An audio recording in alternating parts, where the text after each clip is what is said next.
beforehand. Well, gentlemen, the Origen analysts and coaches do not agree with the Morgana not being banned with you. They've taken out, along with the Varus, that is an adaptation. Braum is up, GP is up, Lulu was up, Fizz as well. So Fizz should be an next some ban. of the important ones. Origen needs to be careful with the last ban, because right now they're leaving all these very strong picks, the Braum, the Gangplank, meaning Unicorn should be able to get 2 of them for the price of 1 on the side of Origen. They do ban Gangplank, so Fizz is open for them. They don't have to early pick it, because we haven't seen Unicorn show it yet. I think this will be a Braum first pick for Origen, because at least even if the Fizz is better, Fizz is 9-0 so far on 5.14 in playoffs, you still need to at least let the Unicorn show that they can play it. You have 1 game lead, you can experiment a little, and there's nothing that could technically go wrong at the bottom side of the map when you play Braum. And that's why I'm a little bit surprised that Gangplank was the last ban for Unicorns, because it simply meant for Origen, they could go for 3 target bans and then don't have to worry about how many things it would give away, because I know Azir lost, or well, gave away a few kills, but that was due to mispositioning, not the matchup itself. So that is still available for Origen if Viktor gets early locked in from PowerOfEvil. This Gangplank last ban makes it that you trade inefficiently, but it does indicate that the Unicorns of Love say, well, we just simply don't have any, not even counter, we don't even have anything that can go even against the Gangplank in lane. Very, very, very true, because again, Fizz, we haven't seen it. Riven, we haven't seen from Chachi. And doesn't strike me as Vizicsacsi at all. He wants the tanks, but now again also on the side of Unicorns of Love, you steal away Tristana. I like that. What Niels would normally do then is just go for the Corki pick and say, you know what, I'm just going to get a little bit more mid-game impact in that case. But you can still run like a protector AD carry composition. You have the Braum. Gragas is available if you want to have more protection as well. We'll find out. I know we debated the Elise versus Gragas jungle matchup even after I'm on Gragas' side. Well, let's see. Amazing is both all the options. With Tristana off the table, with Civic Kalista banned away, Niels is also going to have his champion pool pressed a little bit. Has defaulted to Corki if you wanted to go for the more generic pick. But if you wanted the safety of scaling, Kog'Maw is an option. Yeah, because Unicorns right now are really going to look to scale into the late game with Tristana and Viktor. And yet they don't have a weak early game either. Fine laning phase is even a strong one we can say for Tristana. Good tower pushing abilities. A lot of things you can do with these 2 early picks. Now, of course, with Elise taken, we expect the Gragas for Horo again, and maybe Alistar from Hylissang, and we get close to the same kind of composition for Unicorns. I wish xPeke or Soaz played Yasuo. I just really like it combined with Braum into a Viktor, into a Tristana, because they're so projectile-based that you can really counter them in certain matchups. Look what Unicorns are doing, though. Not the time catch, but the Annie pick, even though it's still a hover for them. With Origen now having a hyper carry again with low mobility, we might see them change it up a little bit now that Civ is being banned away and say, okay, we need guaranteed engage. We don't get the same mobility as we had in the last game, so we need to flash tippers instead to start these fights and catch out Origen, who were very often in the wrong position. And if they want to round out the team composition, Unicorns could once again go for that Maokai top, which fits in with that style, on engage with the Annie as well. But for Origen, technically Kog'Maw is still a flex, even though we've not seen Peke run in the mid lane and it has fallen out of favor. But we talked about so much of versatile flex picks coming into playoffs. How do they round out their comp? I think Origen could do what they did yesterday, Game 5 against Rocket, and just simply steal the Maokai away. Yeah, Maokai Zir right here would be just fine for Origen. I think it's an incredibly good option to protect the Kog'Maw. Peke could even play something else. If he wants more aggression, he could go for Ahri. Maybe add a skirmish component. I don't think he needs to. I think the sheer amount of zone control out of his Zir should be plenty. You can still Fizz as well, though. If you're expecting Maokai to come in on the other side, that's a great matchup for you. Correct. Especially once you start getting towards level 6 and you become the split pushing threat. But then obviously your entire composition will no longer be based around protecting the AD carry, which might be what they're looking for instead. And it looks like it's going to be a mid lane, and then we get that Corki for Niels we mentioned earlier. Unless you take a page out of Nuke Duck's True. Corki AD carry, Corki mid, and then Kog'Maw AD carry. Long-range poke, though, is very good against Viktor. It's always been one of the problems for Viktor and Azir, is like the long-range poke machines, even though they've slightly fallen a little bit out of favor outside of maybe Varus, is that you can't get your mass amount of burst because they're just standing so far back, hitting you again and again and again. So Origen, drafting a poke composition, after they see the Viktor come in, after they see Tristana, so Unicorns don't really run a whole lot of poke, but if they get close enough to start the fight with this Annie, they have enough damage to take it down Origen. And I want to see Vizicsacsi be able to recover from his Maokai being able to be picked away, especially this late. Unicorns of Love, leaving him a 5th pick counter pick yesterday, that was a Nautilus, but it didn't pay off at all. They didn't prioritize the Maokai early at all. Yeah, he could Gnar. if he wants to win the matchup. Yeah, I mean, this is the only way for him really to start taking over that matchup and becoming a little bit of a split-pushing threat. But then we just got to see Unicorns now show coordination. Because you need to have that flash tippers timed with the TP of a Mega Gnar coming in for them to get onto this backline of Origen, because there are enough threats and it can be very difficult for Unicorns. But I feel like just by having Annie, it's almost guaranteed enough to always start the fights and get Viktor and Tristana in position to deal damage. So this is the second time in a row that I like the Unicorns composition. It has a clear identity, a clear purpose. They've played to the strengths last game at times. They didn't do it consistently, but they've shown improvement. So they did use their practice time. And Horror looked better than he did in playoffs.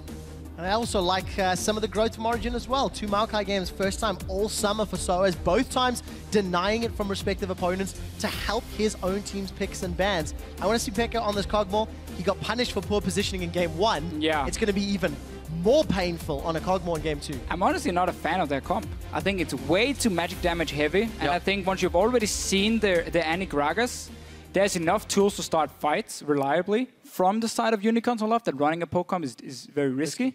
And your Braum, while he's fantastic when targets run at you, he's not hard disengaged like a Janna coming in there, so risky. And I also remember Hylissang's Annie from quarterfinals against Roccat, roaming to help out all over the map. Hylissang can read the map relatively well, so it's going to be some pressure for Origen to avoid the pressure from the Unicorns of Love. We are in the European Regional Qualifier Finals. The winner of this series will be one more team going to Worlds. And will it be Origen or the Unicorns of Love? We'll find out once a team gets to 3 wins. That is usually where it ends. Yeah, that's pretty much where it ends. I want to see if Vardags can hyper carry, because we've criticized him before. He does go even out in lane. He did decently well in Sivir last game, but can he play at Tristana the way Niels does it, playing at the front line, being comfortable enough to sidestep skill shots and then turn on the aggression? And it's very fun when we see Unicorns finally put him on a hyper carry. There's no help. I mean, there's nobody here to buff him up. There's no Lulu. There's not going to be anything really to protect Vardags. It's kind of like Vardags, go solo carry right now. Where we see a lot of the other teams now, especially here in playoffs, where the meta has shifted a little bit more towards the AD carries. They have like these Lulu comps where they really protect him and buff him up an early Harbinger to get more crit.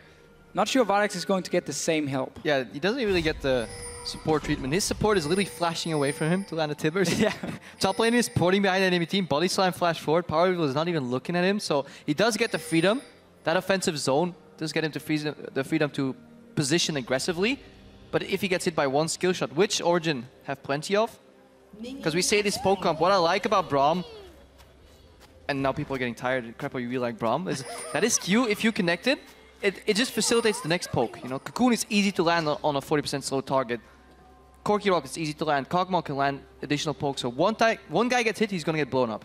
And that's something we need to watch for, especially in these team fights. And then, of course, Unicorns will want to counter-engage. You don't even have to aim that Q if Soaz is going to be able to get the same deep vision and the same teleports that we've seen punished against Origen. Well, you want him to do everything? Of course. If Origen get the same deep vision they had from the previous game in the first 20 minutes with the Maokai, there's going to be even more opportunity for them to combo.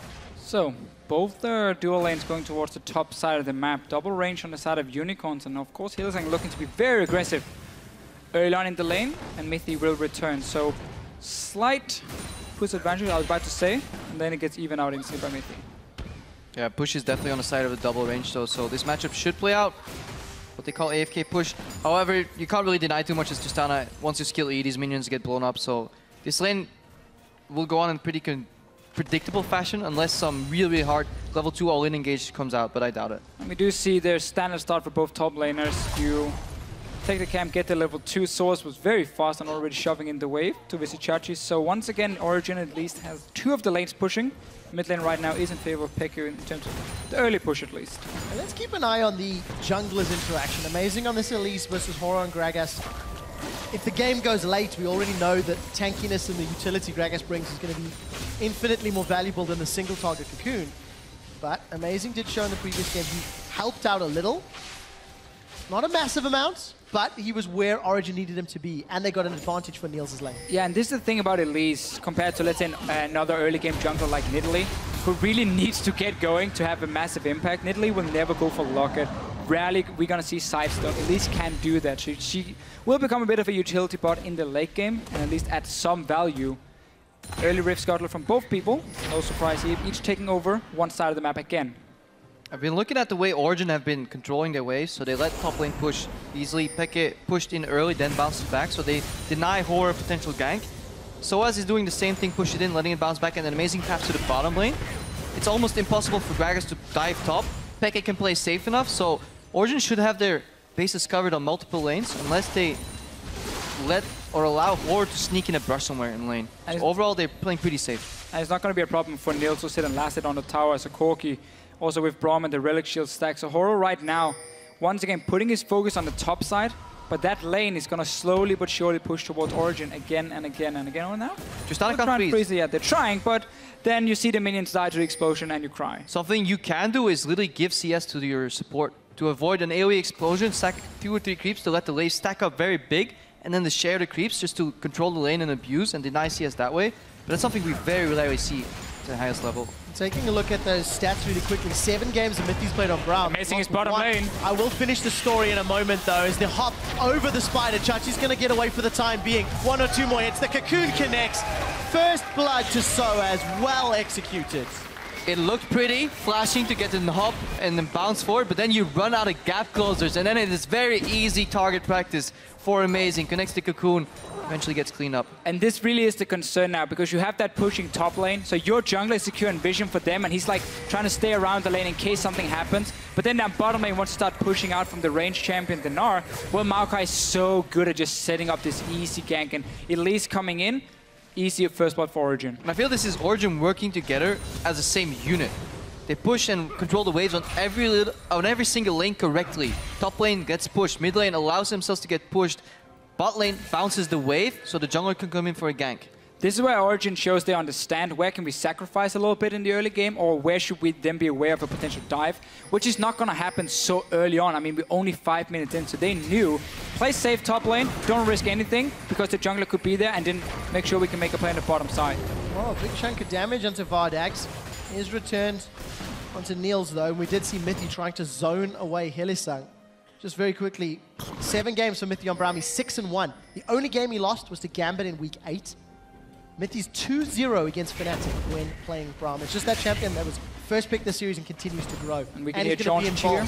Yeah, we're going to see that passive come into play. Concussive Blows has been tagged onto Vardag. Flashes away from the cocoon, but the stun, spider form, and it is Mithy on Braum that gets the kill. We're not done yet. Chaos Storm onto Peke. He is going to cleanse. Flashes away as well. Follow-up flash from PowerOfEvil. The Death Ray connects, and PoE has Peke's number. So once again here, Origen are playing out the early game really well, but then PowerOfEvil decides he wants to be a part of this game as well. Gets a solo kill. Soaz going aggressive in the bottom lane, but Horror's on his way down. This is very aggressive. Your jungler was just on the top side. There's no help for Soaz. Chachi needs to get level 6 though, no Gnar. Let's find out if he'll get it on these minions. Horrors come in. We're in a 1v2. The Twisted Advance comes out. Flash away from the body slam. Somewhat predicted, I feel. Well played by both sides here. Look at how Soaz was waiting for Horror to potentially body slam. Horror didn't want to body slam aggressively because then you can Twisted Advance through each other. So both teams holding the cooldowns well, but eventually if Soaz plays it out textbook style, he will always get away. I just like to see how teams are using the jungle information. Amazing goes top to gank. PowerOfEvil flashes forward. He's not afraid of chasing that kill onto Peke. And then Soaz is the guy making the mistake in the bottom lane, going aggressive, with his junglers just been on the top side. Yeah, PowerOfEvil knew at worst he will trade flash for flash. And that was a good opening. Peke was actually pretty slow on that cleanse. Could have maybe survived if he instant cleansed and flashed away. Well, coulda, shoulda, woulda, and Peke is 0-1. Again soloed by PowerOfEvil. This matchup should be more in PoE's favor though.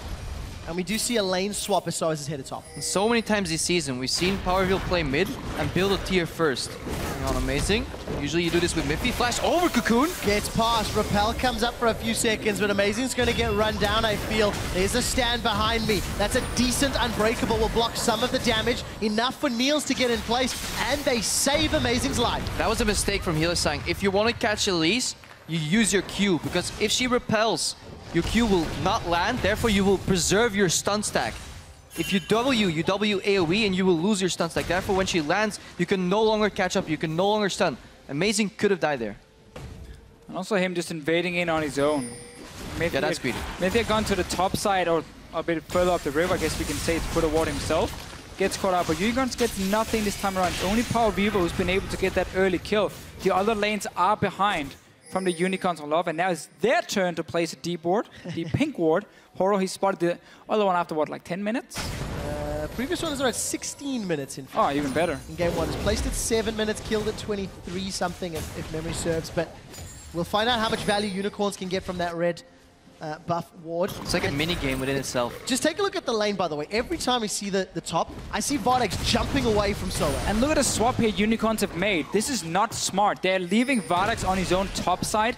That means even though Chachi could free farm in this lane, even have a bit of pressure on the Maokai, they're putting him down bottom lane where he can't defend on his own. And Soaz, he's just going to go TP down instead of a potential dive. Unicorns are really losing out right now. Let's see if Origen can get kills to back up the tower dive. It's been set up. The tower's dropping, and here comes Soaz. The Glacial Fissure comes out from Mithy as he gets stunned. Chachi's nowhere near Mega Gnar. They've traded supports thus far. They will get themselves a kill. One more shot. Sloppy.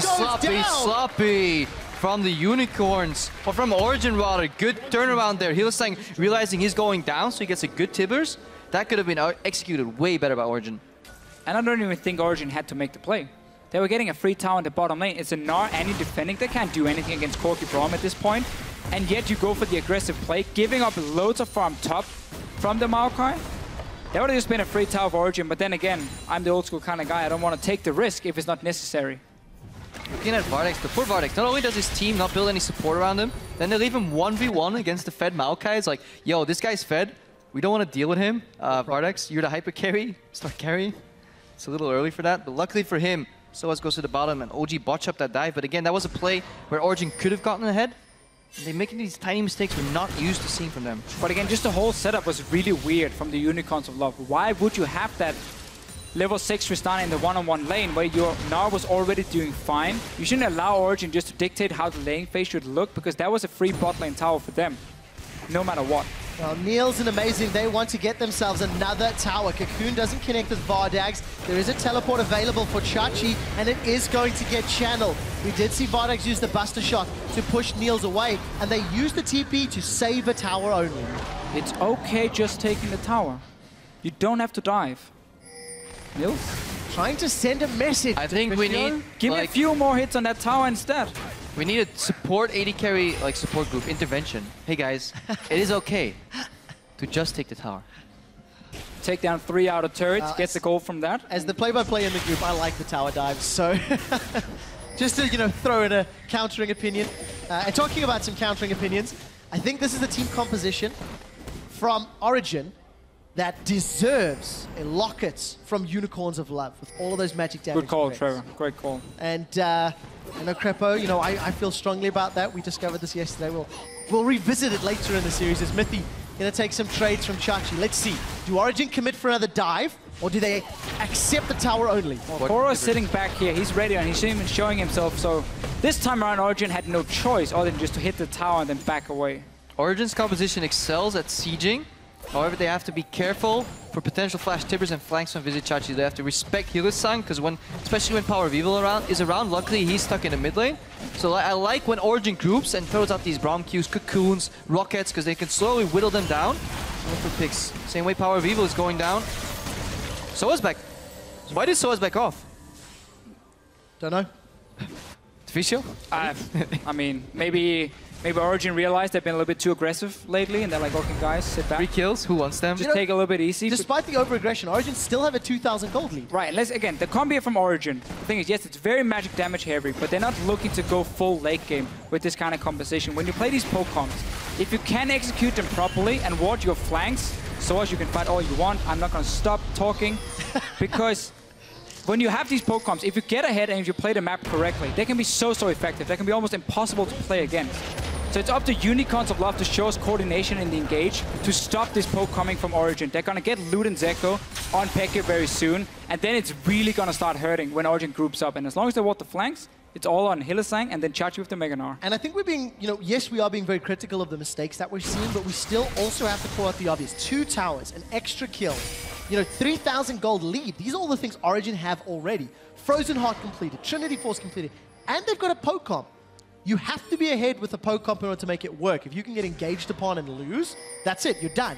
So everything that Origen needed to do has happened, and that pink ward, not as much value as Origen's, but still 5-6+ minutes. Origen is playing to their strengths, and they're not making the same mistakes they were earlier in the last game. Let's see if they can snowball the lead, finish it out. Obviously, tier 1 towers are incredibly easy to take. It's the tier 2 ones that become incredibly tricky, because they just allow for more flanks, more hard engage, more flash tipperses. Overall, Hylissang now finish up that distortion too, so need to see if they can make that work. But it is in poke compositions where it tends to be a little bit easier maybe to ward your flanks once you start taking out these outer turrets, because there's like 2 openings near the mid lane, obviously from where the Raptor camp is and where the Wolf camp is. You gotta make sure that is warded properly, and then you should prevent most of the standard flanks coming. So Origen will be very happy getting this map control, and also despite having Peke die in lane, he's been farming well, and he's not being ganked a second time. So he's doing okay, gets his Luden's Echo now, he will start having an impact. And because of the lead that Origen built up, they get the first dragon of the game. It looks like Amazing may actually find Hylissang, and does. Cocoon connects, Volatile Spidling as well. There's a red... Wow! That is a lot of damage. That's twice today. I've been surprised. Amazing's going to look for more. He's applied the red buff. This is going to make Living Artillery so easy to connect. Flash forward, and he might trade 1-for-1. Peke flashes away to save his life. We've just gone past 15 minutes, and that just exploded. And this is the wave clear gone now for Unicorns of Love. PowerOfEvil's down for 20 seconds, so this mid tower is now suddenly open. Horo is trying to defend, but Amazing, he wants something. Something. He wants the Gragas. Does want the Gragas, Cocoon, and Fisher. Peke is the one that gets the kill. And you can see how Unicorns of Love realize that they only have one engage, one tool to win this match, and that is Hylissang flash tibbers. He got caught out. He could have flashed out. He could have tibbers to save his life, but he knows if he uses that, he's useless for the next 3.5 minutes. But meanwhile, the Unicorns are dropping one by one. This time, it's them not respecting the potential catch from Origen. Unlike game 1, it was Origen not respecting the potential catch from the Unicorns. And it just becomes easier and easier for Origen now to make the right call, because you get so far ahead that even if Unicorns get the right engage, it might not be enough if they keep dropping towers, because the gold will mean a lot. I mean, with 5k gold ahead now, 15 minutes is massive. Soaz is going to be almost unkillable. Vardags will again sit there as the single AD carry trying to hit him. It's not going to work. And I think Origen is showing that they have definitely the better odds on the blue side in pick and bans, stealing away that Maokai. We need to see Unicorns of Love, if they want that champion pick, prioritize it higher in their draft for sure in the next games. And just overall, Unicorns, too many OP picks, or too many strong picks rather, for them to ban. And not yet, getting anything done. This comp from Unicorns is by no means bad. It's a good composition, but it's now Origen outplaying them in the early game simply.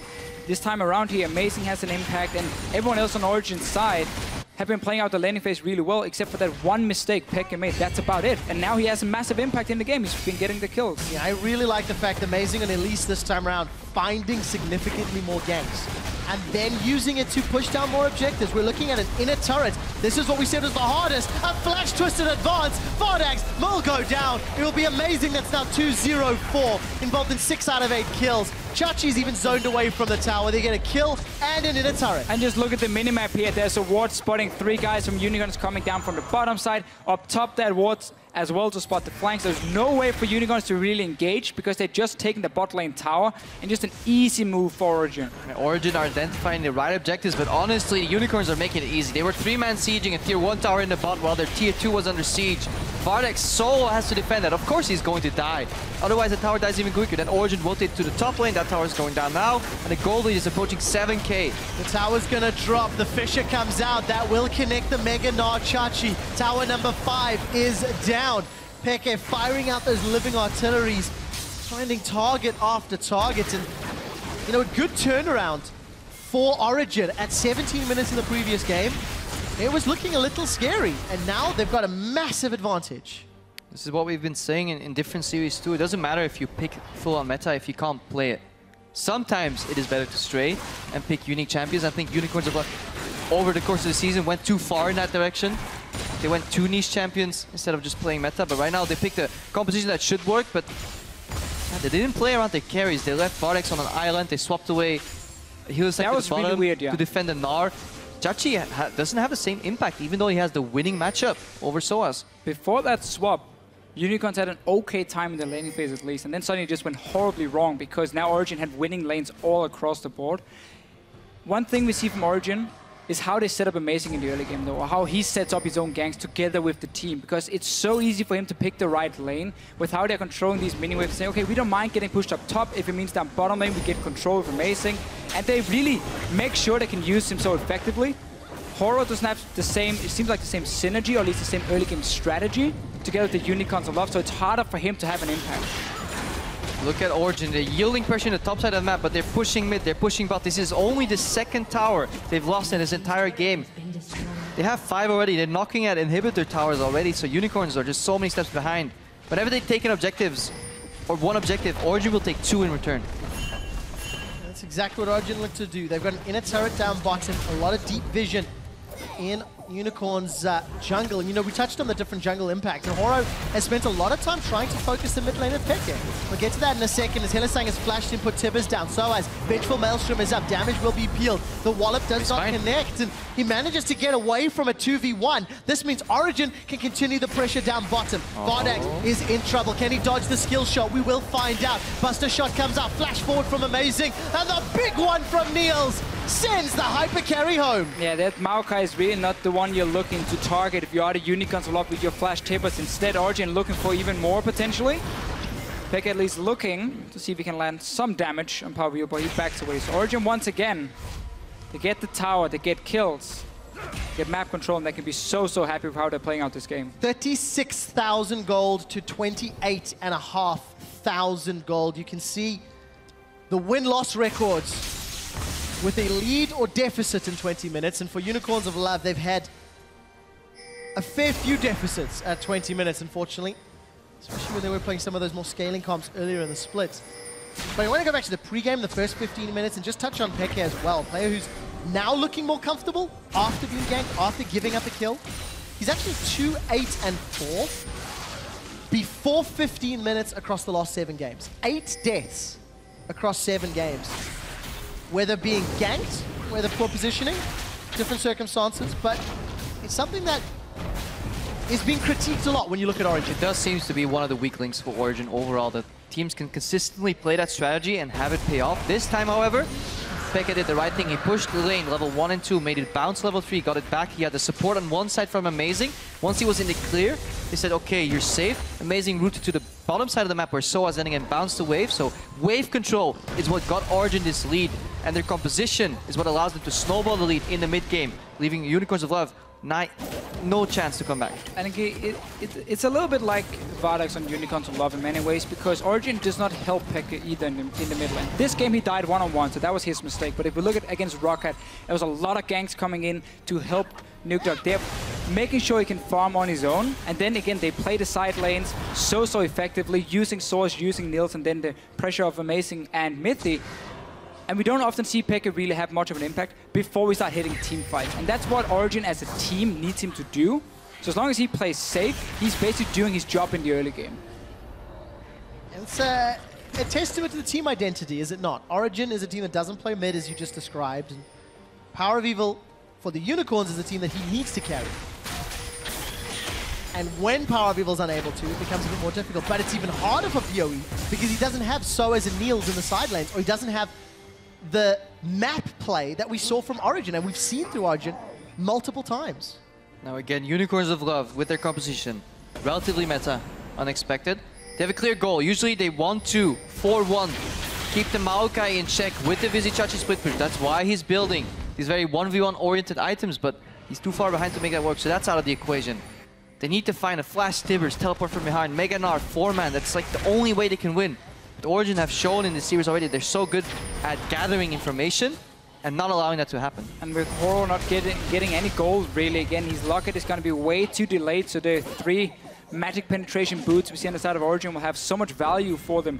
Not really anything Unicorns can do to defend themselves right now. No real way for Horo to get a lot of gold, unless we get that crucial team fight where Unicorns get that flash tables from Hylissang. It has to be on Niels though, because there's a cleanse on the side of Peke, and they gotta be able to one-shot him instantly. Well, gentlemen, that split push 1v1 is continuing. We saw that 20 seconds ago, and Soaz continues to hold the tower. We actually saw Amazing steal the red buff from full vision of Unicorns of Love. Hylissang's in trouble.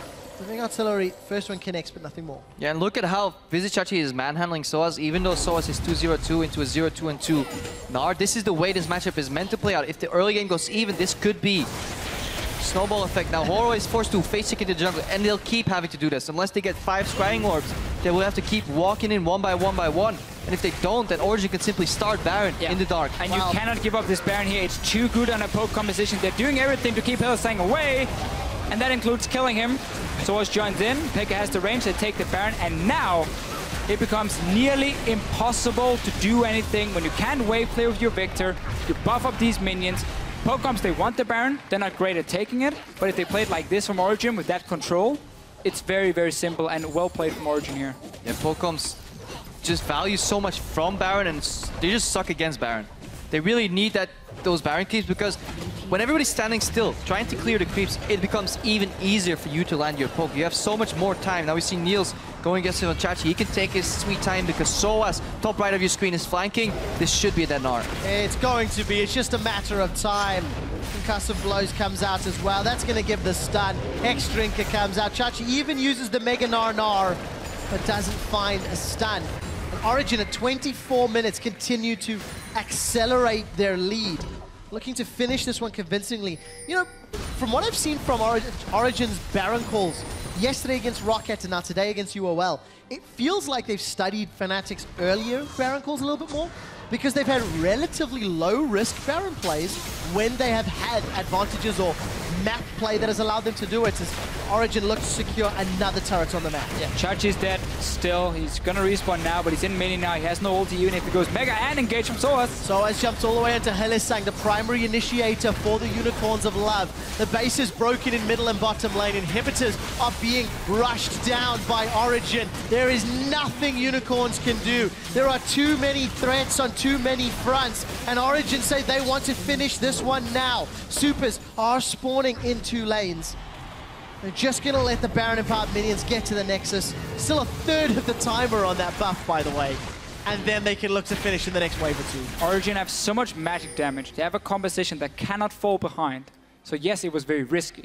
But the way they've been playing out the early game, they've been outplaying Unicorns of Love. They haven't been able to use Hylissang at all on this Annie, really. We haven't seen any sorts of engage. It's basically just falling behind the laning phase. Makes it so easy for Pokemon to start grouping. And there's so little you can do against it. But I very much so prefer composition that is risky in the sense that it can fall off at a certain point. At least you can play to win. If we compared it to game 1 where Origen played against Rocket, they played a composition that only comes online after 25 to 30 minutes with 0 wave clear and 3 split pushers. That was way more risky in my opinion. So I like at least that they're going for an identity here that they can play out.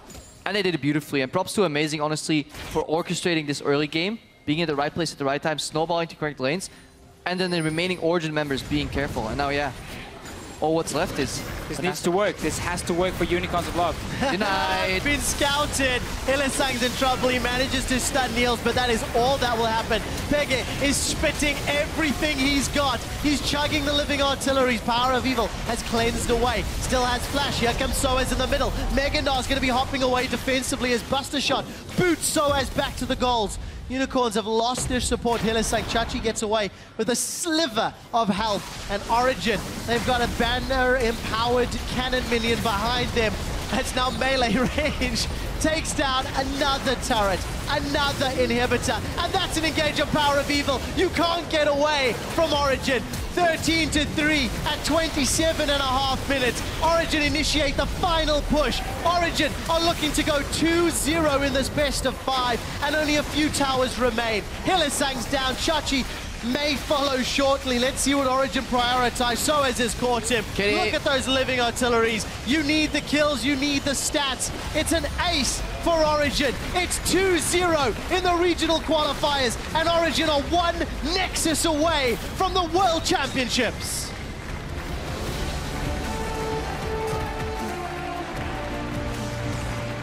And the difference between game 1 and 2 couldn't honestly be bigger. Swapping sides. Origen coming out with a different strategy here. Just going pretty cookie cutter, straightforward. Double poke, aggressive jungler, making picks, vision control. And the Unicorns, they can't afford to make those early game mistakes when they play a composition like this. They need to play to their strengths and hide their weaknesses. That swap that we highlighted earlier where Hylissang went down to the bottom to help the Gnar, just, yeah. What, was it the symptom or an actual result of just poor shot calling? But the thing is, you have this composition that works really well. That should be able to work into poke. You never get a chance to really use it, because again, you make so many mistakes in the early game. We get to see, though, they knew Viktor was coming from PowerOfEvil, so like, okay, what's good against Viktor? Long-range poke, so we start building this comp. They got Braum first pick from it as well. The Gangplank ban is, again, also basically Unicorn showing to me we have nothing to play against it. So we can't even risk them first picking Gangplank and then we get Braum in second or first rotation. It's not going to work for us because we won't be able to beat Soaz. So that's really a massive problem. Unicorns have now to go back on blue side. They have to win the pick and ban phase and they have to play way better in the early game. Otherwise, we get a repeat of this. The thing is for Unicorns, they are looking a little better than we have seen in recent weeks. Actually, both of the teams today, Origen and Unicorns, have played the exact 3 teams throughout the course of playoffs and our regional qualifiers. It includes Rocket, xPeke, and Fnatic. And over the course of those series, Unicorns looked worse and worse, really, until these 2 games. They're now playing meta. They are playing those maps. But the problem is it's come too late in the season. It's come too late to learn. We've seen now mistakes in the gameplay that you simply are way more difficult to fix from game 1 to 2 than we had, if you'd had several weeks to practice them. Yeah, I mean, a lot of people expected Origen to be the big favorite going into this year. They were the second best team in Europe after really showing what they could do against Fnatic, beating xPeke in the semifinal. So it is tough to suddenly expect Unicorns to be able to beat Origen, but we saw in game 1, I mean, they can catch them out of position. They can play really well. They just need to be able to do it even further or even more, because closing out the game is then the second part. So giving some hope to fans. We'll see whether or not Unicorns can fix some of the problems coming into the third match. Origen is just 1 win away for qualifying for the World Championships in 2015. Unicorns, they need to stop them in game 3 to keep their season alive, or they're going on an early vacation. Don't go anywhere. We'll be right back. xPeke is not famous enough. xPeke, Fnatic is bigger than xPeke. Like, Fnatic, xPeke! They only have 1 more million followers than me on Facebook. But I have more than them on Twitter, so I got that going, which is nice. Amazing may actually find Hylissang and does. Cocoon connects, volatile spiraling as well. There's a red. Wow! That is a lot of damage. Vardags is in trouble. Can he dodge the skill shot? We will find out. Buster shot comes out. Flash forward from Amazing. And the big one from Niels. Okay, good job. I got the gun. No, I have my E. No, I have it. Gragas. Oh my, so good shot calling. Shut the ground. It's 2-0 in the regional qualifiers. And Origen are 1